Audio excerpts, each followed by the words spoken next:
Whether we like it or not, we are going to start feeling, the pinch of that war. As a matter of fact, we've started. And not only us here in Africa, but also the people who orchestrated the war themselves. Talk about the United States of America. That's why a number of people there, they have a divided opinion when it comes to this war. There are those who are supporting it. There are those who say that it shouldn't have happened in the first place. But now, like Trump says, they're already on it and they are not backing down. Neither are their victims, that is the Iranians. They are not backing down. So the Americans who went to finish Iran in 4 days, the war has entered for day 14. Day 14 and still rages on and on. The Iranians are not backing down. Trump also said that the regime was unpopular. Meaning the Iranians hated the Khamenei regime. But apparently that's not the case, because I've seen the people in Tehran, the strikes from Israel and America, they are showing solidarity, to the regime, or to Majtaba, the newly elected, supreme leader of Iran. These people are not backing down. Anyway, I just went there because, like I said in my preamble, that when something happens in one part of the world, ultimately it affects all the people.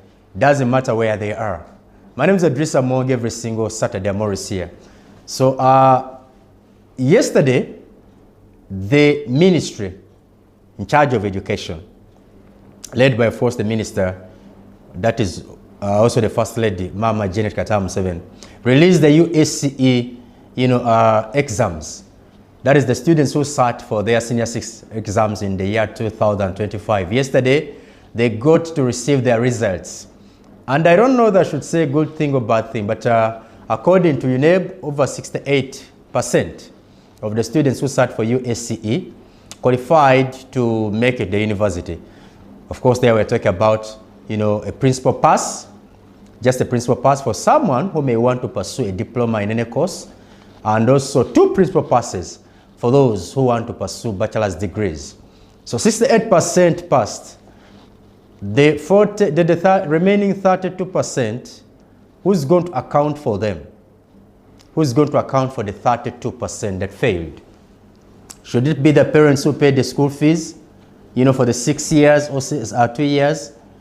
Or should it be the government? Should it be the students themselves who sat for the papers? Or shouldn't it be their teachers who taught them? Who accounts for the students who fail the exams?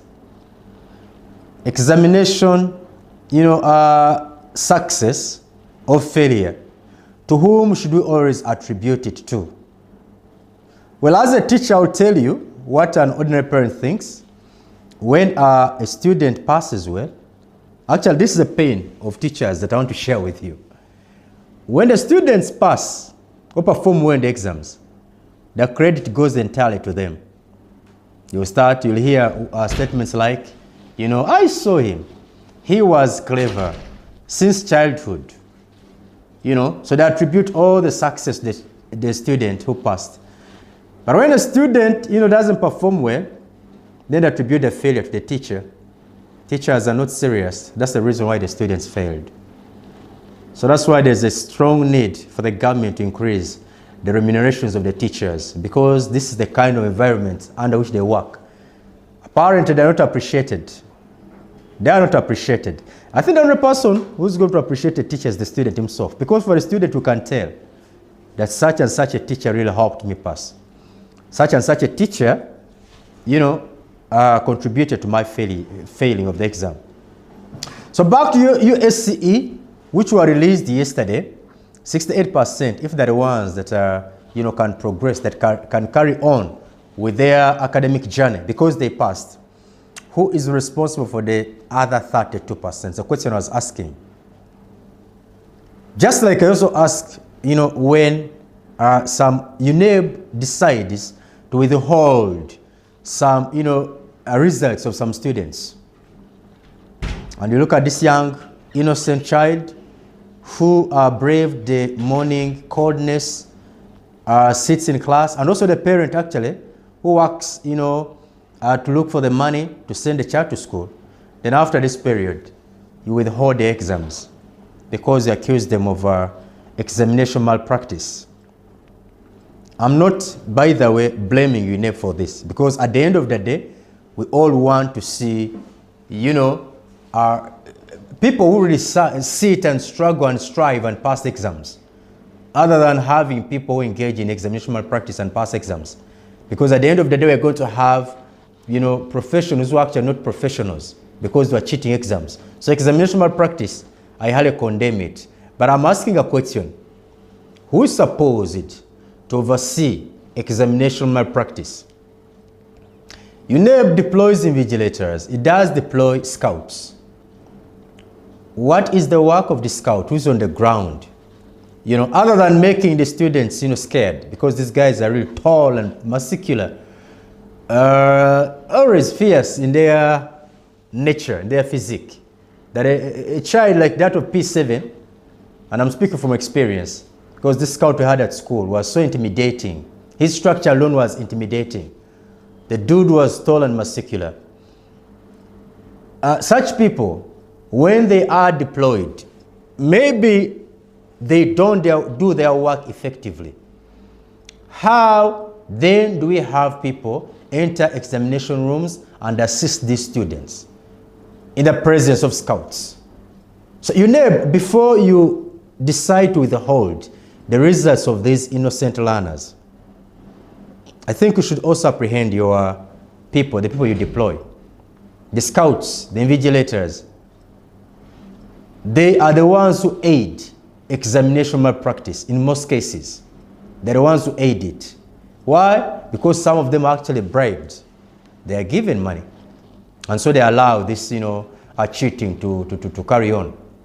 So before you punish this learner, this is innocent learner, it's very, very important that you first also look into the people that you deployed.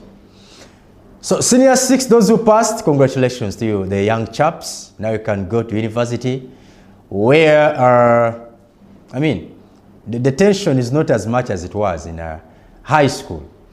Because at university you'll have some liberty, which liberty should also come with a lot of personal responsibility. I should say you are on your own, that you won't find any lecturer who's on your neck. You'll not find even your own parent. They may not be on your neck as they used to be in high school, because here they look at you as a grown-up, as an intellectual in the making. That's why they give you some liberty. So now it's up to you to decide how you're going to use that liberty. Back to the political arena now. The dust, some thought that would settle if President Museveni pronounced himself on the matter of speakership. We're all waiting to see, was President Museveni going to disappoint Anita Among, or was he going to be trustworthy? Is he going to respect the precedent that was set by the NRM, that is having at least their speaker serve for 2 terms? When Nobert Mao expressed interest, it made some people wonder, did the man just come out of the blue, or did he have people who are backing him from the NRM camp? Given the fact that he has a cooperation agreement with the NRM, whose nitty-gritty we are not so sure. Some of us, we have not been privileged to read the nitty-gritties of that cooperation agreement. Some actually thought that it could be, also embedded somewhere in the agreement that you'll serve, one, you're going to serve as Minister for Justice and Constitutional Affairs, then in the second term, I'll back your bid for speakership. That's what we thought. Until President Museveni came out and guided SIC, look, let's keep these two. Anita Among and Thomas Tayeba for the Speaker and Deputy Speaker respectively. That settled some dust. However, there are those who are not satisfied, especially those from the NRM who had expressed interest to contest for the speakership. They were left wondering, asking these questions. Where is the democracy within the party? Where is equity? Because this is a position on which we should all come and compete for. And whoever wins it takes it all. But why are you blocking us? Why are you shutting us outside? You're not letting us to come in and contest for the what? Contest for the same position. So we are waiting to see, because May is not very far. We are going to see who the opposition is going to bring this time around. In the previous election of the speakership, people like Semu Uganda, very popular in their parties, not only in their parties, back then he was still in the FDC, but also in the opposition at large. He's popular. He's one of those leading, members of parliament when it comes to participation or performance in parliament. This man expressed interest. Indeed, he contested. But if you count the MPs from the opposition, not even half of them voted for him. And we are all left wondering, if the opposition, why is it that they never voted for their own? Let me first take a short break, then we shall continue with that story.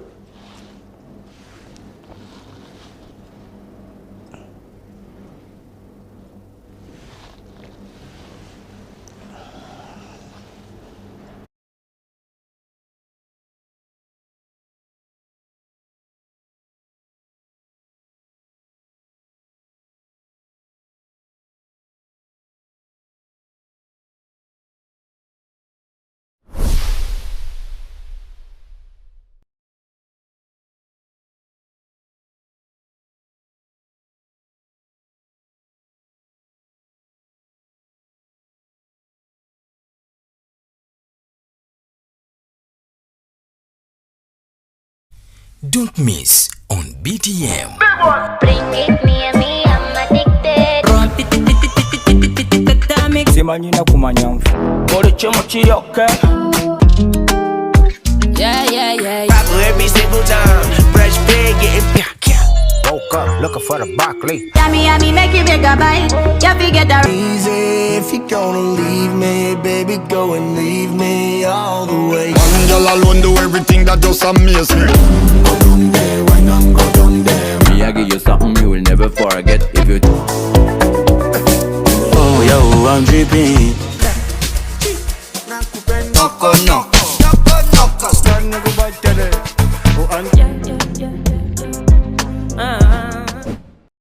Sit back and relax with BTM. We transform.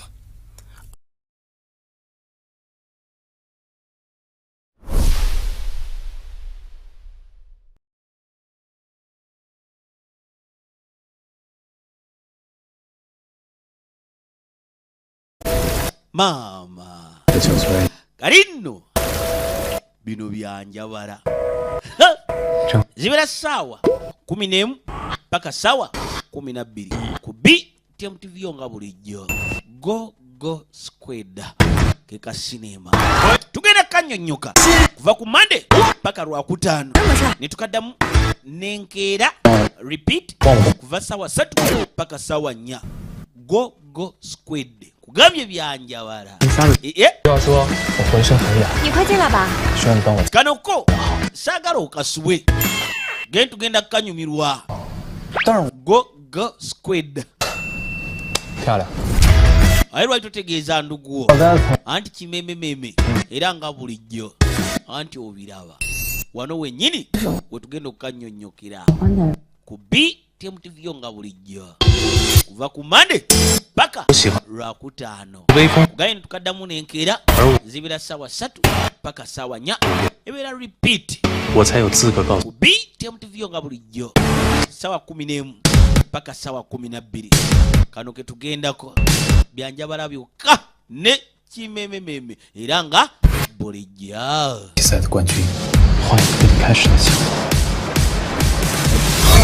Sit back and relax with BTM. We transform.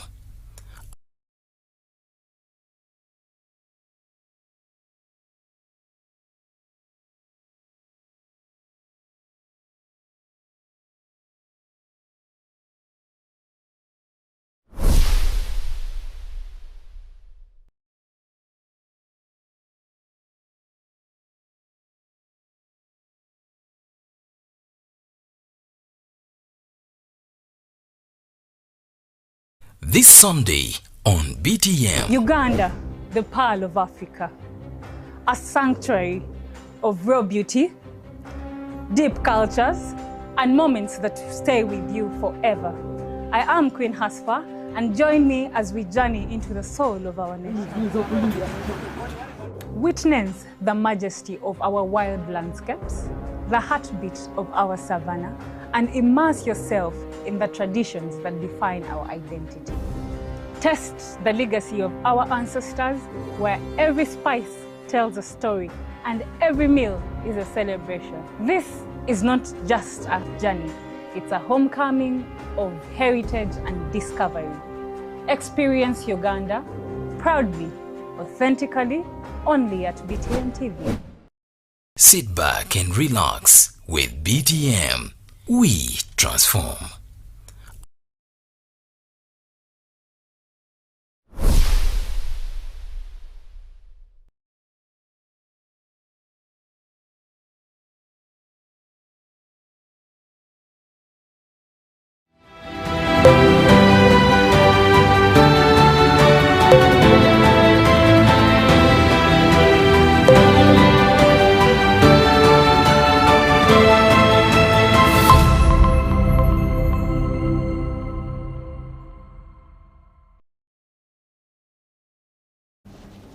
Welcome back. You're still watching the dialogue. Guess now to be a monologue. As I wait for my guests, to still be a monologue, I guess. Well, before we took a break, I was still exploring the possibility of President Museveni not endorsing Anita Among for speakership. That is for her second term in office as a speaker of this country. Was there any possibility? Or it's not but Mao's, expression of interest that made us think of that possibility. Because the Museveni we've seen, he has always respected his own precedents, which has set. Though they say sometimes it becomes unpredictable, but certain things it is. Look how the late Jacob Olanya came into the speakership, office. Kadaga, who was his predecessor, wanted a third more term. But the president was like, they had decided to have, or they had already set a precedent to have a speaker serve for 2 terms. So Kadaga wouldn't be the person to break that. And indeed, she was badly beaten when it came to that. So this time round, when Anita Among, some people thought that the president would hesitate, or he would, because it's not even mandatory upon him to come and influence who becomes the next speaker. He just does it because he wants to guide his party or sake per se. Him coming out, he would have chosen to stay silent on this matter, and that would have actually raised more confusion and doubt. And Mao would have capitalized on that had the president chosen to keep quiet. Mao would have capitalized on that because people would think that, why is it that he's hesitating to guide us on who we should support? Could it be because he is, torn apart between the Anita Among camp and the Mao camp? Or because he wants to support Mao, or he supports Mao, but he doesn't want to come and make it public? That's the confusion where would, be. But him coming out, I think he settled some dust. He settled some dust, when he came out and decided that Speaker Anita Among continues and her deputy, Thomas Taiwo. But where does that leave the democracy within the party? I think we've discussed this so many years since, the Edward II's times, and realized that when it comes to the internal democracy in the NRM, there's so many question marks. In fact, the chaos that is seen during their primaries can tell it all. So let's leave that matter to rest. We shall, come back to it in May probably, when the MPs convene somewhere at Kololo, or wherever they're going to convene to decide who's going to steer the wheel of the speakership, of the 12th speakership. Now, Robert Kyagulanyi Ssentamu shared something on his Facebook page. It's about a young lady who actually managed to land on some documents that carried the so-called case which Kyagulanyi Ssentamu is charged with. Police came out and told us that they're not interested in Kyagulanyi Ssentamu. As a matter of fact, he doesn't have any case to answer.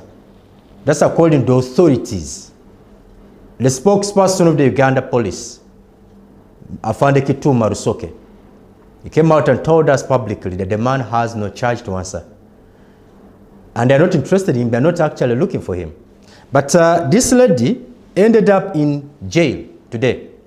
She was remanded because she was accused of sharing this information, which information should have been confidential. But for her, she got it and disseminated it. In the information, it states, it is seen somewhere that Kyagulanyi Ssentamu there is appearing somewhere in one of the files, one of the police files. And in the files, the charge he's charged with is actually stipulated in the files. You know, inciting violence and stuff like that. So now that takes us back to Kyagulanyi, who has been, you know, missing for the last, it's coming to 2 months, I guess. Yeah, because since the election, you know, results were declared, the man was nowhere to be seen. It's only him who chooses at his own will to come and appear in camera and tell us, here I am. Of course, he doesn't disclose where he is. But what is clear is that he's not in his home. And we saw some, you know, invasion in his home by the state operatives, who, according to the wife, she was harassed and a lot of damage was caused on their property. But Kyagulanyi Ssentamu, apparently, he has a case to answer according to the document that was circulating on social media. That is the document which the lady shared. This young lady was working as an intern. She shared the document, and in it, it shows how Kyagulanyi has a case to answer. So that explains why he's been running away. He's been telling you that I'm being hunted, and the security operatives have been telling you, or the security authorities, they've been telling you that, no, that's not true. We are not looking for him. We've just been seeing tweets of the army commander, chief of defense forces, that is General Moses Kainerugaba. And I'm hesitating to say that it is him who was talking, but rather, according to the tweets we've been seeing, they have been saying in the tweets themselves, the tweets that are said to be from General Moses Kainerugaba, the Kyagulanyi is being hunted for ABCD, they will arrest him. We've all seen those tweets. Though right now, they are on hold. They're on hold. And among the tweets that I miss, let me also say this, from that account, which I'm not sure that whether they are from General Moses, but what I miss is their thoughts. I'm using they because I'm not sure of who posts. I'm missing their thoughts or their opinion on the war which is happening in Iran right now. I would want to see that account, you know, popping something regarding the war. Probably us, you know, saying that we could help Iran or America, because even now we don't know where we are. We don't know where we fall as a country. We don't know where we fall. But I think our president has made it clear before, even when he had just come. It was so open to these Europeans, the neo-colonialists, and told them that, look, I'm pro no one. I am pro no one. For him, he is Pan-African. So even when they are fighting each other, I think he's hesitant to come out and show that he is taking any sides. I saw that when he was, you know, commenting on the Russia-Ukraine war. He leaves you wondering, you know, which side he's on. But of course, for us who've been following events as they unfold in this country, you don't have to ask me when Russia is fighting Ukraine, who the Kampala administration may want to win. We all know. that I may not disclose here, but like I said, if you've been following events and the generosity, that we receive from other countries, you clearly see the person would want to win. But when it comes to Iran-Israel war, they were a little bit divided. Now, why I went there, I was talking about the tweets that were coming, the times when they are coming out like rain on a certain account, which is said to be owned by our CDF, the general. But this time we've taken long without seeing any tweet. But the tweets that we're seeing, they were saying how Kyagulanyi was wanted.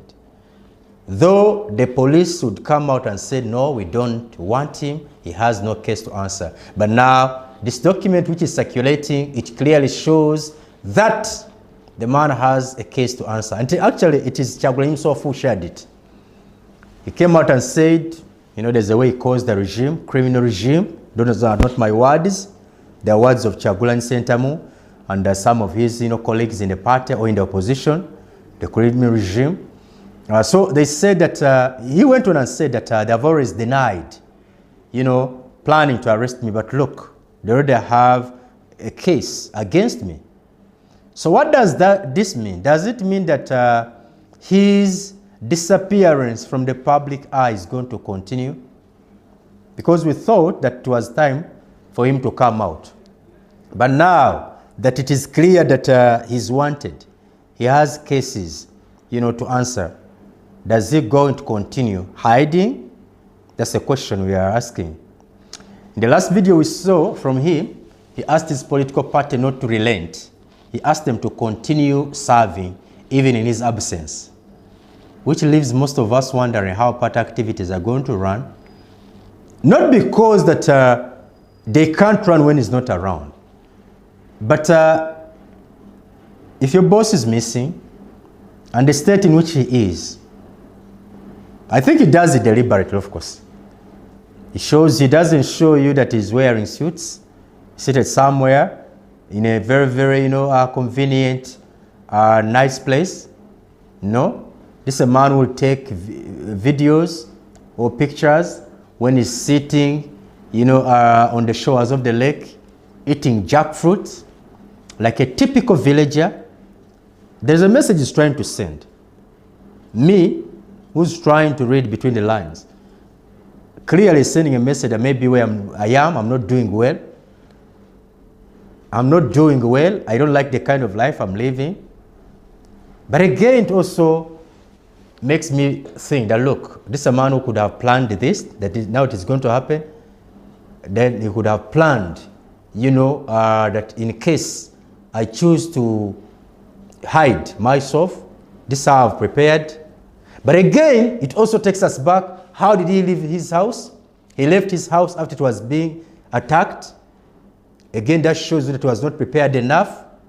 So the state in which Kyagulanyi is, indeed, it is rubber-dubber style, like they call it. But all we can say is that we wish him well. We wish any other, person who feels, that is being witch-hunted, is feeling uncomfortable. We just wish them well. We wouldn't want to see a person of his caliber being treated in such a manner.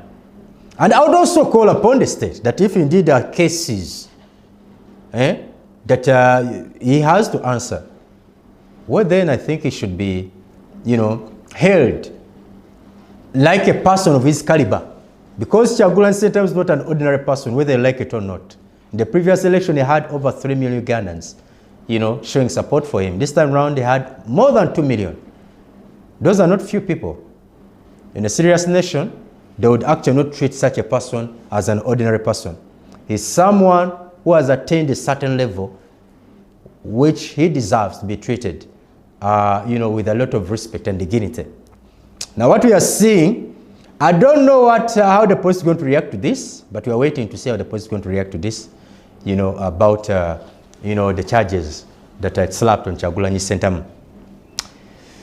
Well, let me take another break. When I come back, we are going to be going out to the US-Israel war. Its possible ramifications on our economy, and for those who want to know, so far, what damage has been caused. Let's look at this after this break. Don't go away.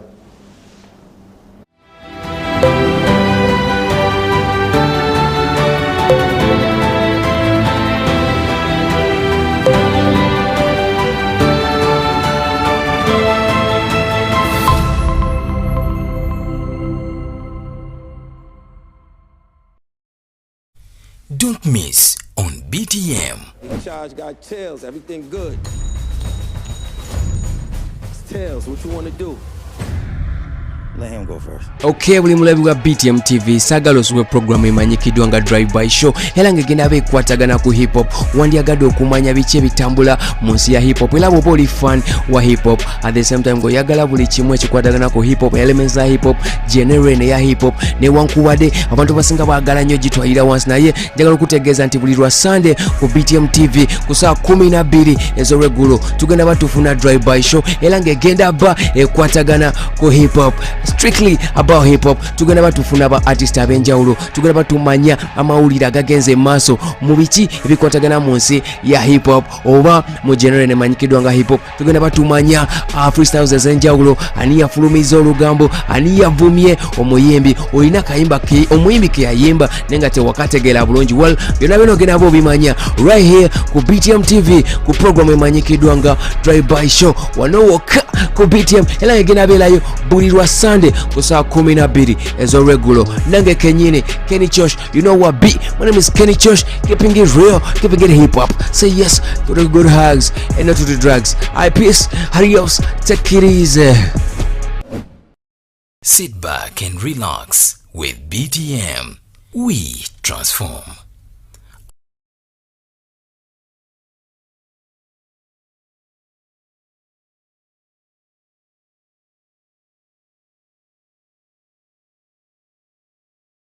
Don't miss on BTM.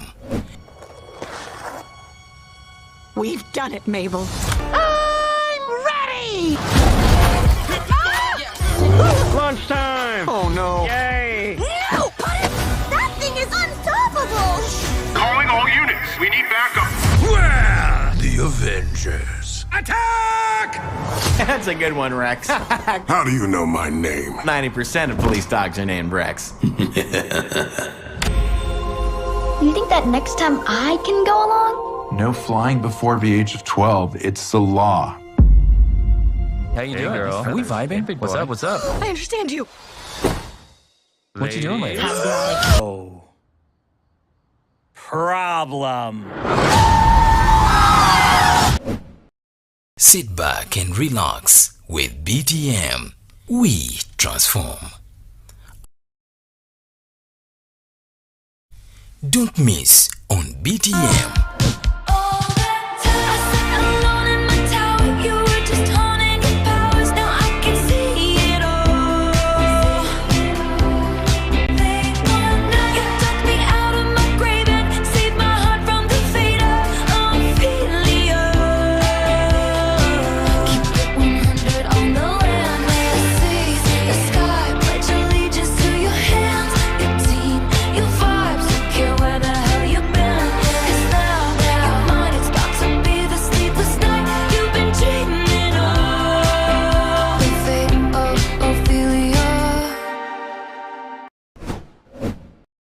Sit back and relax with BTM.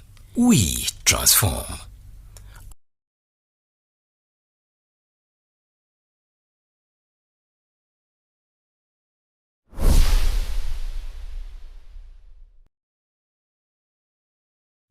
Don't miss on BTM.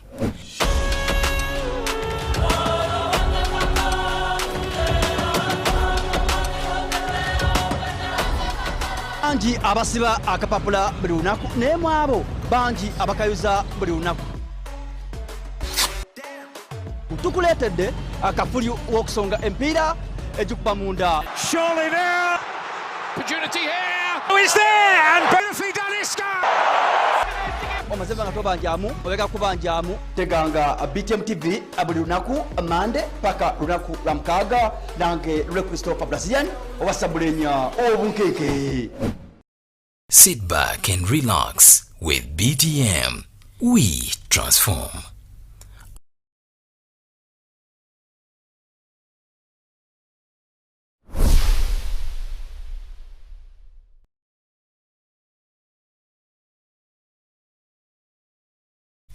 Don't miss on BTM. Hey yo, what's up Kampala? It's your boy G aka Gats alongside Olive Natwela, and this is an educative and entertaining news show. Guess what?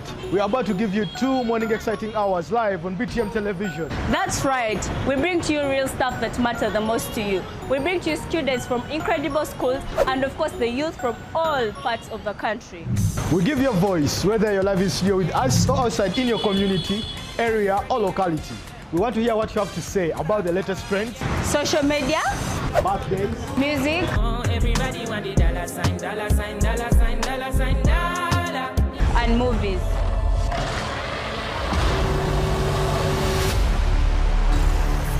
And of course, not forgetting style and fashion brands. Bring to you the hottest new jams.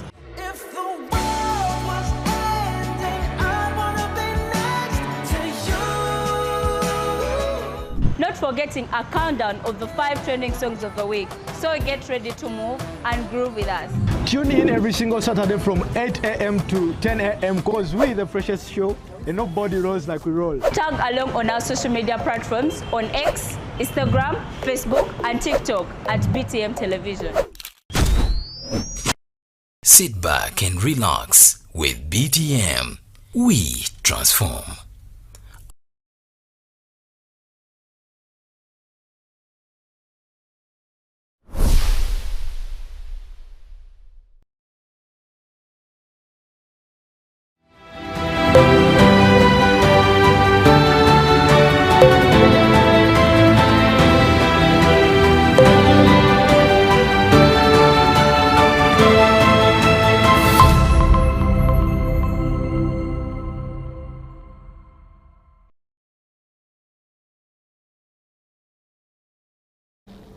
Well, I'm so glad you could stay with us. You're still watching the dialogue. My name is Adrisa Muwonge. Like I said, today it looks like I'll be working alone because my guests, some of them, I don't know what happened to them. But we're going to be discussing, you know, the Iran, America/Israel war. And we keep wondering, this country called the United States of America, which calls itself the champion of democracy, the hegemony, I don't know who made it, the headmaster of the world, you know, the police of the world. Whether what they are doing, actually, they do it objectively or what. But, of course, even history has it. Since time immemorial, this country has been waging wars on countries. You've seen them in Vietnam, we've seen them in Nicaragua, that's Latin America, we've seen them in Africa. Yes, they invaded, Libya. So it's a country that will come in to attack whoever they think that is not fronting their interests. Iran, for a long time, they have always considered, their enemy. You know, they say that they have been chanting slogans like "Death to America," "Death to Israel." And they have been, saying how Iran, was busy, trying to develop a nuclear weapon. So it was an existential threat. And that's why they had to come and attack before Iran would pursue their goal of, rubbing off Israel on the world map. So that gave the Americans justification to attack, Iran. Just like we saw in early 2000s when the Bush administration attacked, Iraq, and the justification was that they wanted to destroy the weapons of mass destruction which Saddam Hussein, the late, was said to have in possession. But again, after the war, the Americans never provided any evidence of the existence of the weapons of mass destruction, which they said that Saddam had. Iran was engaged in an agreement, and the agreement was ongoing, where Qatar was the mediator before they were struck by the United States of America. Israel, I just look at Israel as another stubborn child in a home, but who, looks like not so many family members have actually realized that this kid is dangerous.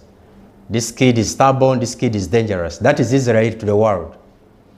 It has attacked almost all the neighbors, kills people every day, since the 60s, you know.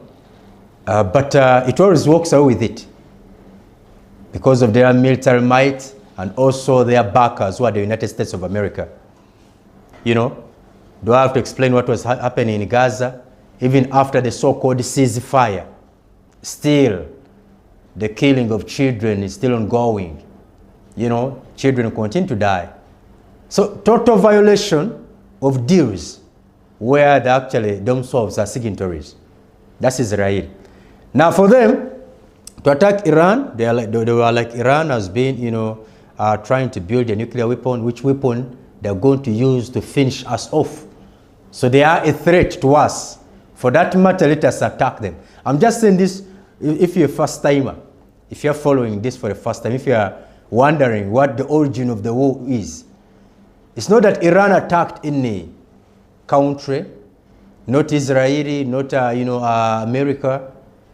Iran has not stood in the interest of Americans.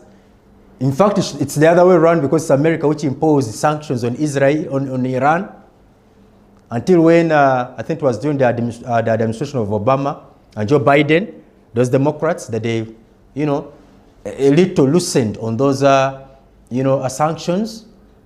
But the Trump administration, when it came in, you know, with his friend, Mr. Netanyahu, the Prime Minister of Israel, they were like, this is an opportunity that will strike, because Iran is an existential threat. That's what they've been calling him. And so they chose to strike Iran. You know, if you look at how Tehran has been destroyed, telling you, the city is coming to its knees. Also, some parts of Israel have been beaten. Only that, we have a problem with the media that is reporting, covering this war. The televisions that are covering, actually some of them are biased. They'll always show you that the demolition or the damage in Israel is minimal. And they'll show you the damage in Tehran is big.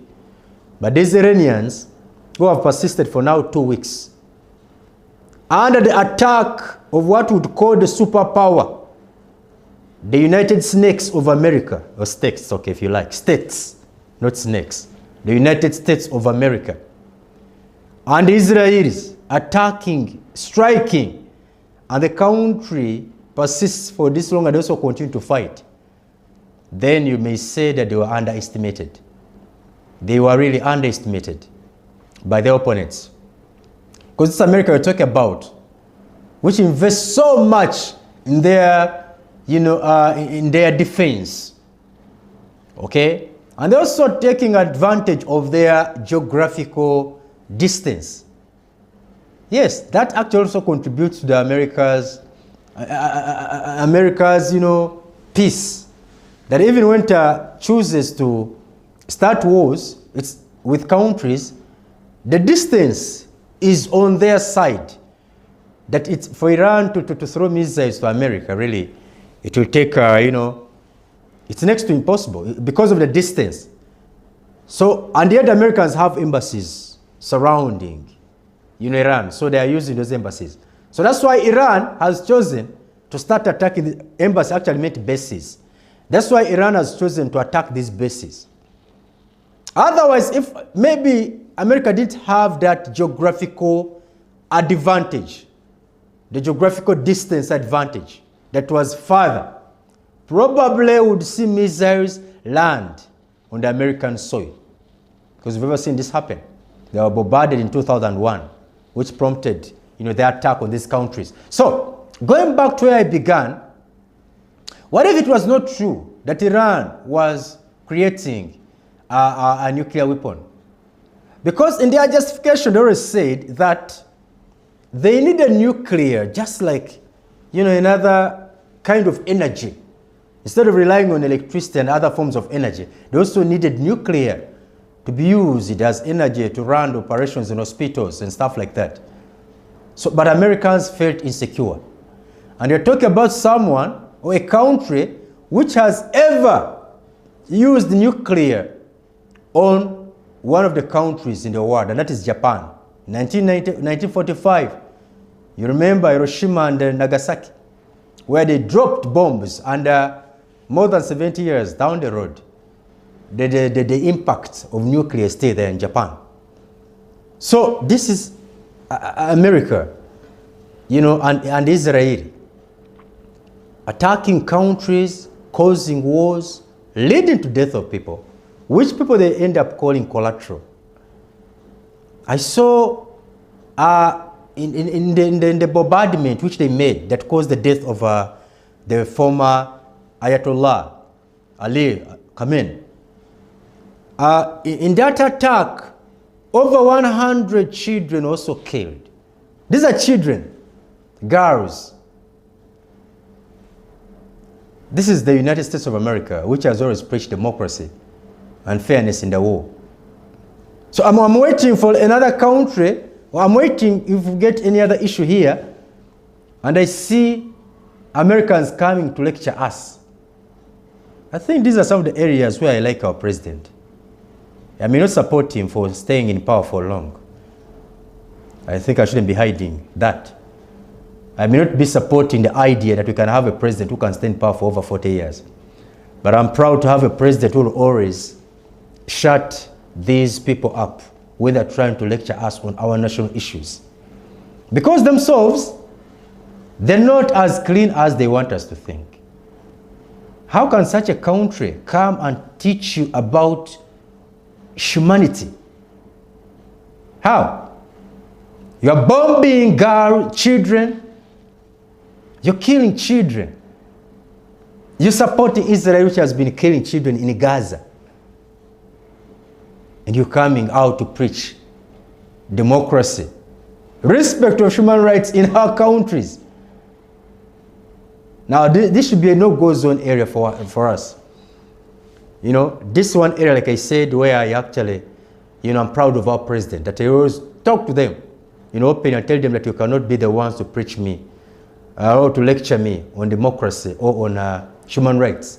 Because those people there, they don't respect human rights. They don't have any, you know, element, any bit in them that, you know, cares for humanity. Because if they did, you wouldn't be seeing what they're seeing, what they're doing. You just start a war on a country which, amid these negotiations, come to think of it, when the Americans are about to attack you, there is a way they lure you into negotiations. That's how Omar Gaddafi, the former president of Libya, before his end came, you know, he came to his end, he had engaged in some deals with these people. I think they do it to make you expose yourself, and then by the time they come to hit you, they'll always, you know, find the weakest part of you because they already know you. These CIA agents have always said how the United States of America does not negotiate with terrorists. Now, if the Americans consider Iran terrorists, then the Iranians must have been short-sighted, must have been myopic to accept, to engage in negotiations with America. Now, I'm not speaking like this because I think that Iran is about to lose the war. Because like I said, this is a country which the Americans and Israelis underestimated. They thought they would come and hit and bombard in just 2 weeks or 4 days, the war would be done. But they are still raging on. And we are seeing the damage they are causing. As I speak, the US Embassy in Baghdad, that's in the neighboring country of Iraq, has been hit. And they have vowed to attack other, you know, facilities of the Americans in the Gulf. Now, when Trump and his defense secretary comes out to show us, convince us how they have weakened Iran, and then shortly after those statements, we see Iran hitting some of their, areas of interest, then we start treating this as just war propaganda. The Americans are also feeling, the damage now. The casualties of the Americans, the number is also increasing. You saw the plane. For them, they told us the plane just collided with another plane, and that's how they lost the 4 soldiers. Why do you want to make us believe that when the Iranian plane, falls down, has been hit, and when yours falls, it was just an accident? These trained pilots, you want to make me believe that they, had a head-on collision in the air? So, I think the Americans now, they have embarked on propaganda. And the Iranians are not talking much, by the way. The Iranians are not talking much. You rarely see the president of Iran coming out to speak. They are busy in the kitchen, doing what they can. And trust me, even if Iran was to lose the war, Iran will still be the victor in this war. I will tell you why I think so. Because the Americans never anticipated the damage they have incurred. That's why they have now started accusing Russia. They are accusing Russia of sharing intelligence with Iran. Now that's another of dragging another powerful country into the war. I don't know why Putin is not reacting. I would want to see him react. Come out and say, oh, instead of accusing me, let me do it. Let me support Iran. If Iran alone has still stood up against these 2 powerful countries, what about if it had a hand from countries like Russia?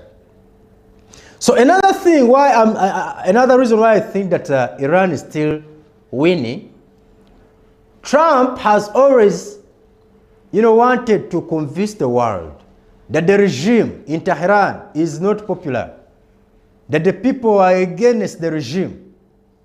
But if you see what is happening in Tehran now, after the installation of the new Ayatollah, Mujtaba Khamenei, the Iranians are in Tehran vowing, showing support for their new supreme leader.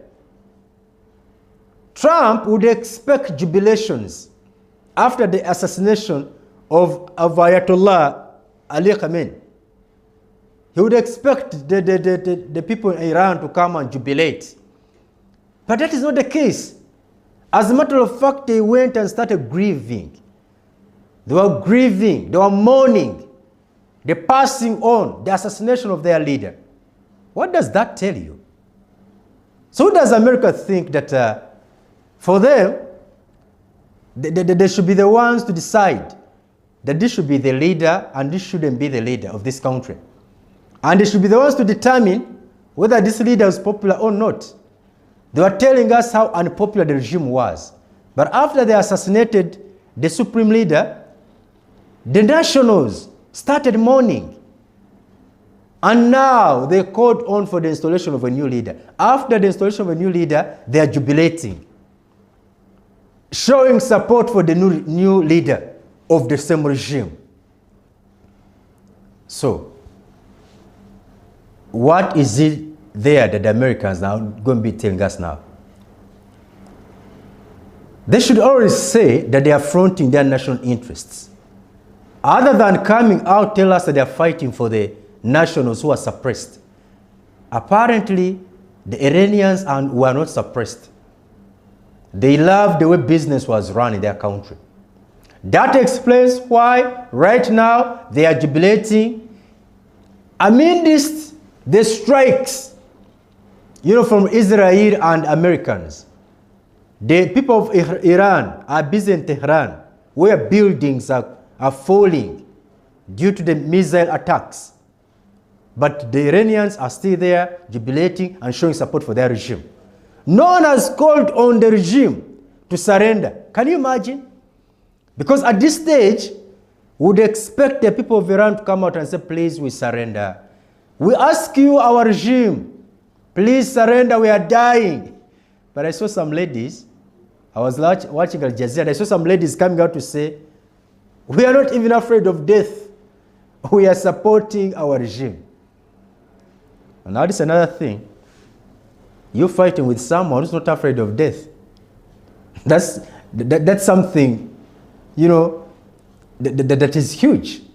Because as you fight, you're fighting for survival, to save your life and your interests. But this person you're fighting against, he's like, after all, I'm in the holy month. If I die today, I would be regarded as a martyr. And you expect these people to surrender. I just saw this joker, Donald Trump, a serious joker, asking these people to surrender. And I was like, man, you have the CIA, which feeds you with intelligence. You know everything about Iran. Do we see this country? Do you think they can really surrender? Now, when I saw the council elect Majtaba Khamenei, the son of their fallen leader, when I saw them elect him as the successor, I was like, now this war is not ending. I want you to put yourself in your shoes, in the shoes of Majtaba.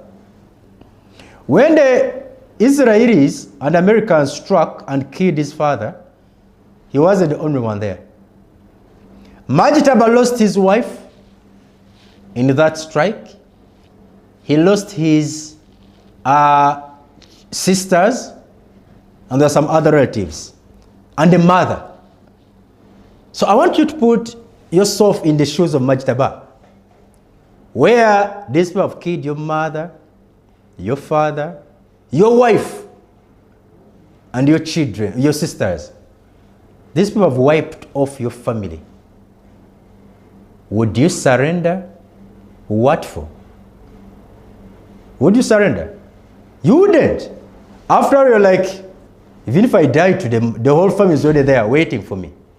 My whole family is already there waiting for me. Number two, I have to avenge the death of my family.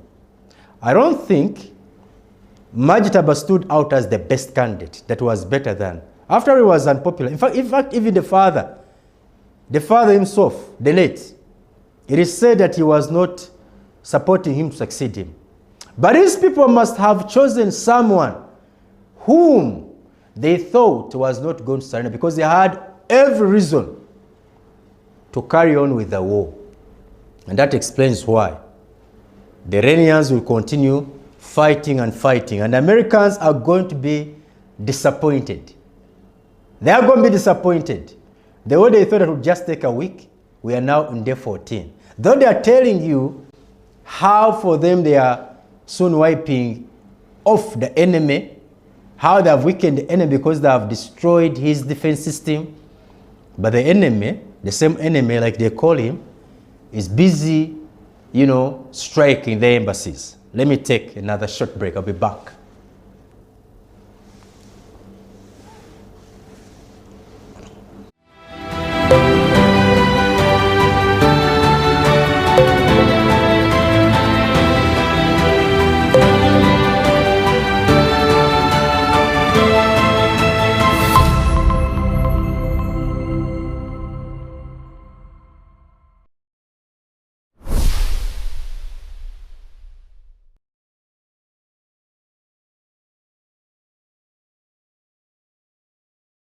Don't miss on BTM.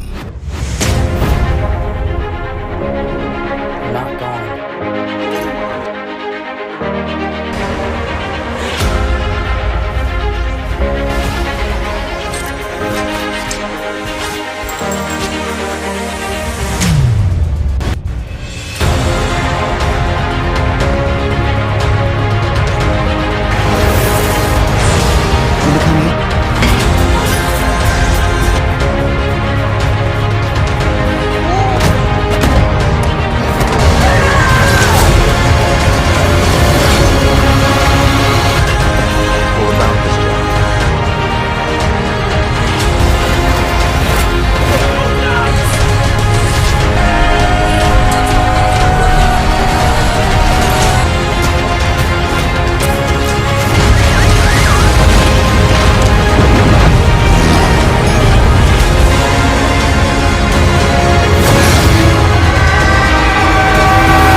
back and relax with BTM.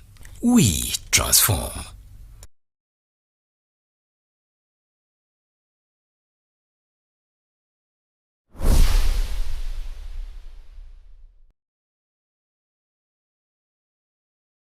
Don't miss on BTM.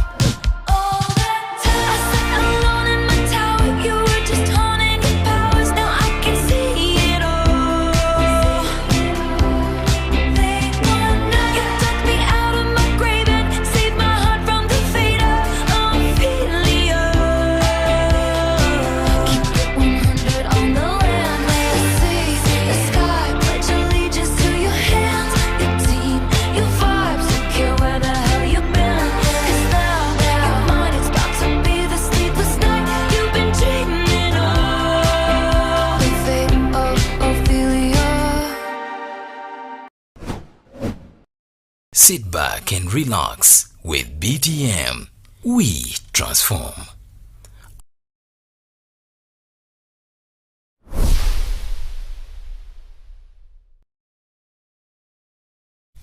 Don't miss on BTM. Haven't seen him before. I guess he's new. These two. Hashtag soft life. Wow, you have such a beautiful voice. You think? Yeah. You know, I should totally write something for you. Amara. Yeah, where is she? Who? Amara. Yes, she should be here getting interrogated. Who? Amara. Lydia! Hi! I want something. Or someone. Look, Anita, you don't have to be upset. You don't have to be unhappy.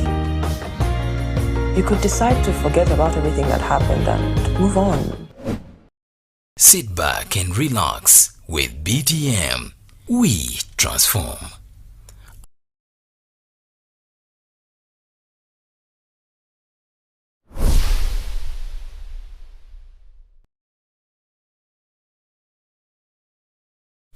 Don't miss on BTM. This is a warning. You need to get ready for a bumpy ride through the hearts of entertainment and showbiz in Uganda. Catch the freshest trends in the entertainment business. We bring you the latest in music.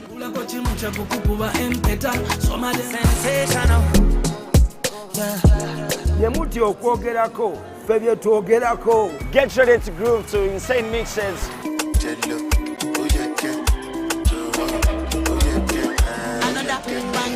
From Extreme DJs, DJ Abu and DJ Javi. Monday is a Virgin Monday. Fresh music. Every Tuesday, it is a Nyumban Tuesday. We strictly play Ugandan music. Afro Wednesdays, we play African vibes. Le Général Dangote. Bulirwa hakuna chiba chikadde. Every single Friday, we go wild and out. Don't miss out the party. This chick is bad, that's for real. Sit back and relax with BTM. We transform.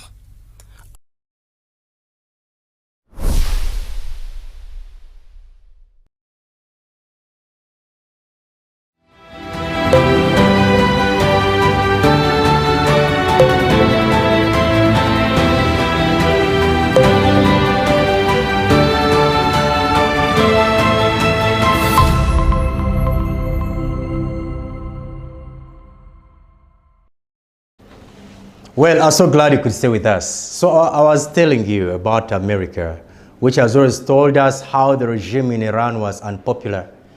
After their first strike, which led to the death of Ayatollah Ali Khamenei, they called on the Iranians take up, to hit the streets and take over. The Iranians never listened. They went to the Kurds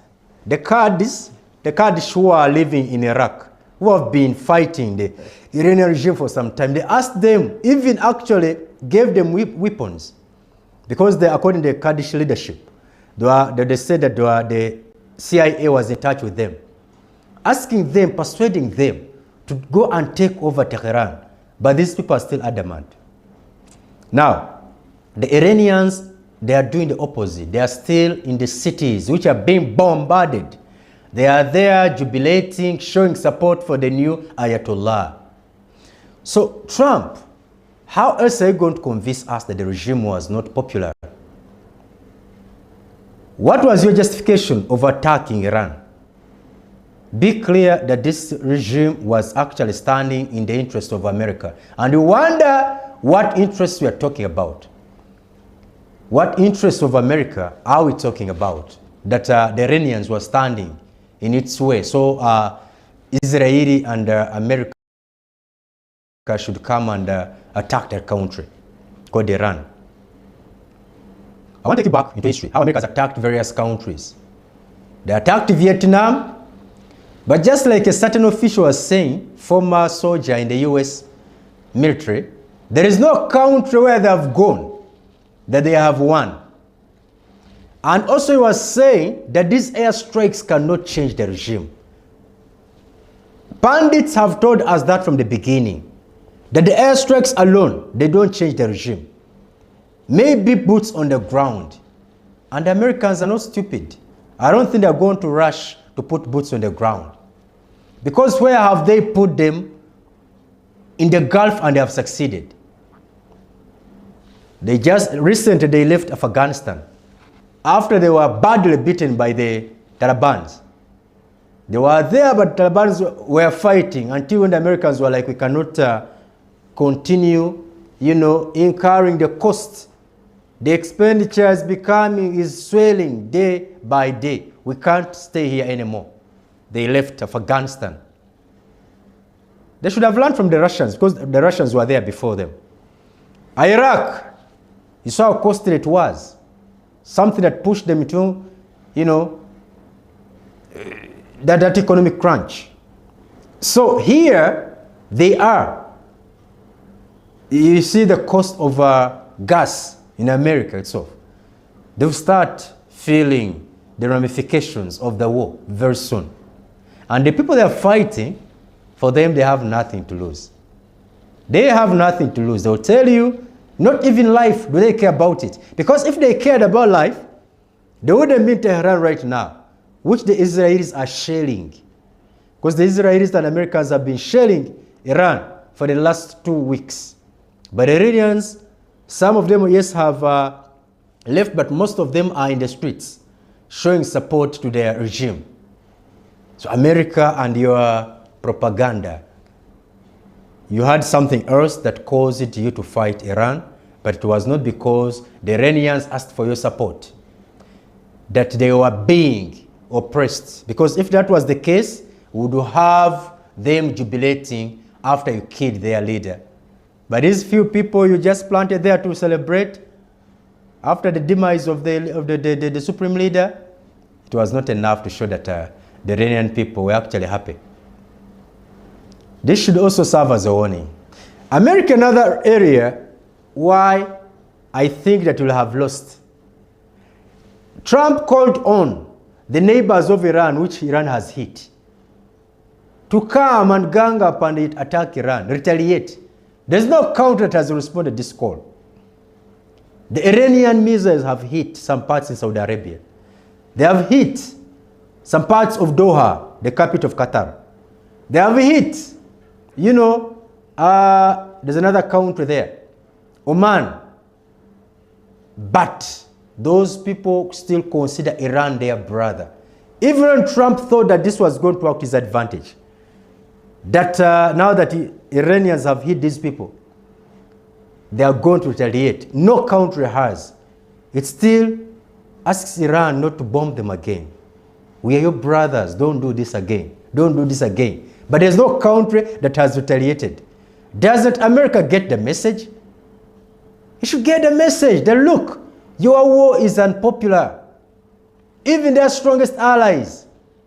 The British, you saw how they are adamant. For the Spanish, they were clear.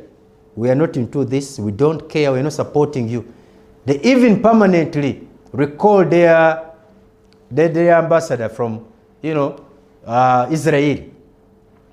America threatening sanctions, tariffs on them. They were like, we don't care.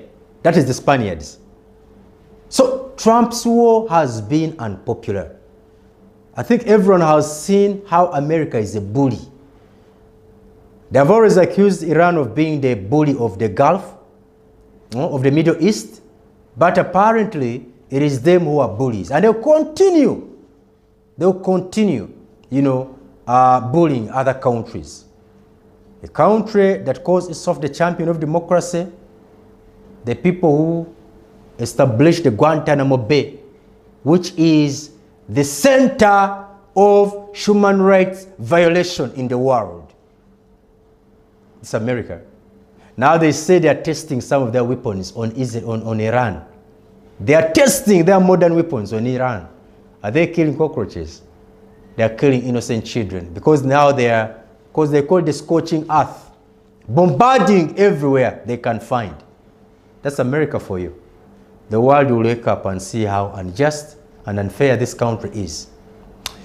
Well, my time is fast spent. I will thank you for watching this show, which I've done alone in so many times, in so many years actually. I've done the dialogue. I've always had guests, but today, I don't know what happened to my guests. I found myself doing it alone. Thank you so much for watching. Until we meet again, goodbye for now. See you then.